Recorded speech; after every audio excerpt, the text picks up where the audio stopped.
It was nearly 3 a.m. when the streetlights flickered over the sleepy little town of Marlow, New Jersey. The rain had started to fall in a steady rhythm, tapping softly against the rusted tin rooftops. At the corner of Maple and 6th, under the yellow glow of a gas station sign, a young woman stood barefoot, trembling. Her name was Emily. Her flannel pajama pants were soaked, her lips swollen, and a purple bruise already blooming across her cheekbone. Her breath hitched as she tried to steady herself, holding a ripped tote bag to her chest. Inside it, only a few belongings. Her phone. A photo of her mom. And a worn-out paperback novel she used to read when she needed to disappear from the world. One page was torn, a corner stained with dried tears. She didn't know where to go. She just knew she couldn't go back. Across town, Nate Carver had just finished his late shift at the auto repair shop. 34, quiet, and often mistaken for a man with no story, Nate lived alone in a modest house behind the community church. His own past was stitched with scars, he knew too well what it felt like to carry pain in silence. His mother had been a victim too, and as a boy, he had watched helplessly until one night she fled, barefoot just like Emily. As he pulled into the gas station for a coffee refill, his headlights fell on her. Emily turned her face away, shrinking back like a startled deer. Nate paused, something deep in his chest tightening. He parked, got out slowly, and approached without a word.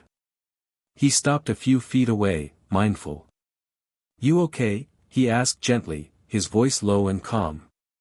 Emily didn't respond at first. Then, after a long silence, she whispered, "I don't know." He nodded, not pressing. "Do you need somewhere warm? There's a diner down the road. I can take you there, if you'd like." For a second, she looked at him, really looked at him. No threat in his eyes. Just concern. And a kind of stillness. She nodded. The drive was quiet.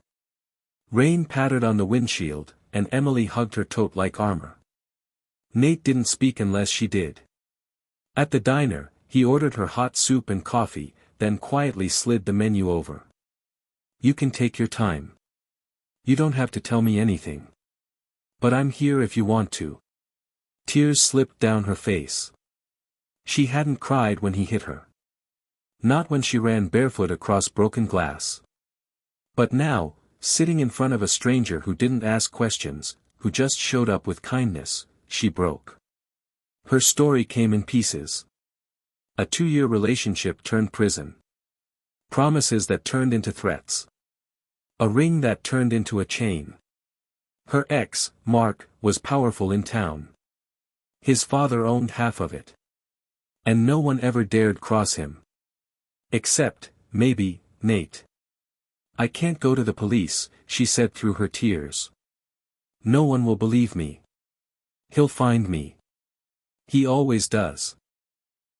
Nate looked at her for a long moment, then pulled a worn key from his pocket and slid it across the table. "There's a guest room at my place. You're safe there. No one will find you. I promise." The next few days blurred into quiet mornings and cautious evenings. Emily slept more than she had in months. Nate gave her space, left books outside her door, cooked extra at dinner, fixed her tote bag where the strap had ripped. He even found a soft blue sweater at the thrift store and left it folded on her bed with a note, "No one deserves to feel cold." He didn't ask her to smile. He just gave her permission to breathe. One evening, Emily wandered into the garage while Nate worked under the hood of a pickup. He didn't look up, just slid out from under the truck and smiled. "Hey. You okay?" She nodded. "Just, wanted to see." He handed her a wrench. "Wanna learn?" They spent hours in silence, just the clink of metal and the low hum of country music on the radio. For the first time in years, Emily felt normal. Human. Slowly, she began to return. She planted herbs in the kitchen window. Helped wash dishes. Even sat beside Nate during his late-night football games, sipping tea in silence. Every day, she saw a little more of herself again, in the mirror, in the way she walked, in the fact that she laughed once when Nate tripped over the cat. But healing wasn't linear. One night, after a thunderstorm rolled through, she had a panic attack. She hid in the laundry room, curled in a ball, shaking uncontrollably. Nate found her there and didn't speak. He just sat beside her, his presence a lifeline. "I'm broken," she whispered.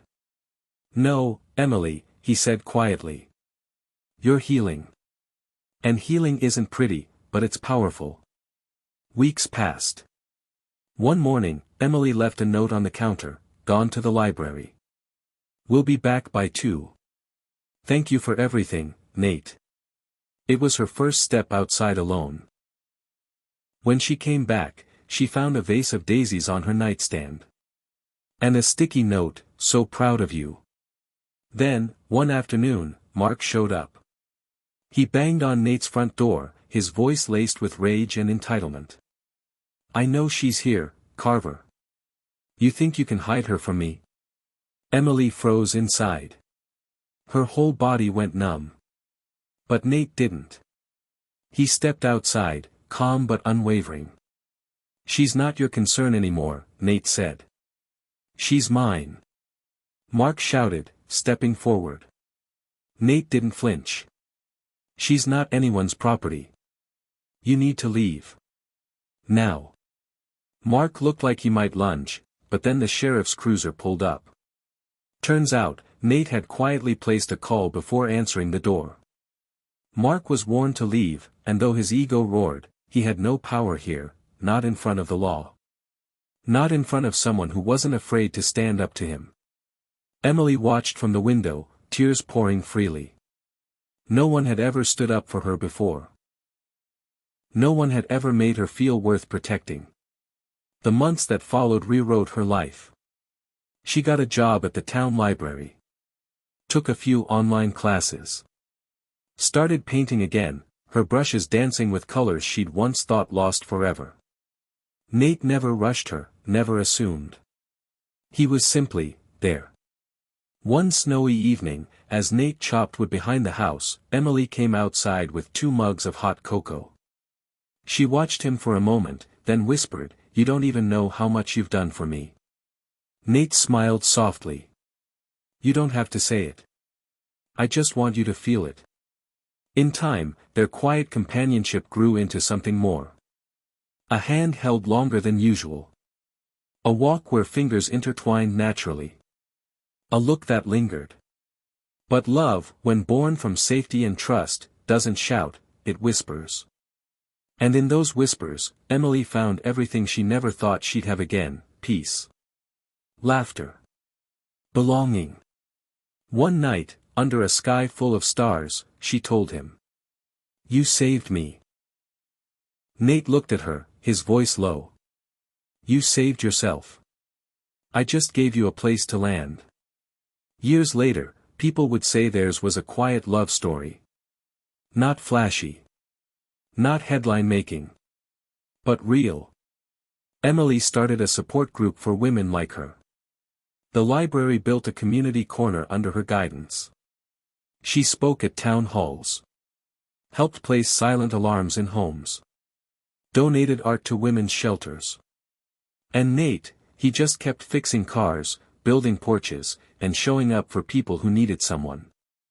Every night, when Emily turned off the lamp and curled beside him, she'd glance at that worn paperback still on her nightstand. It was a reminder of where she came from. And how far she'd come. Because the truth was, he didn't just save her. He became the safe place she never knew she was allowed to have.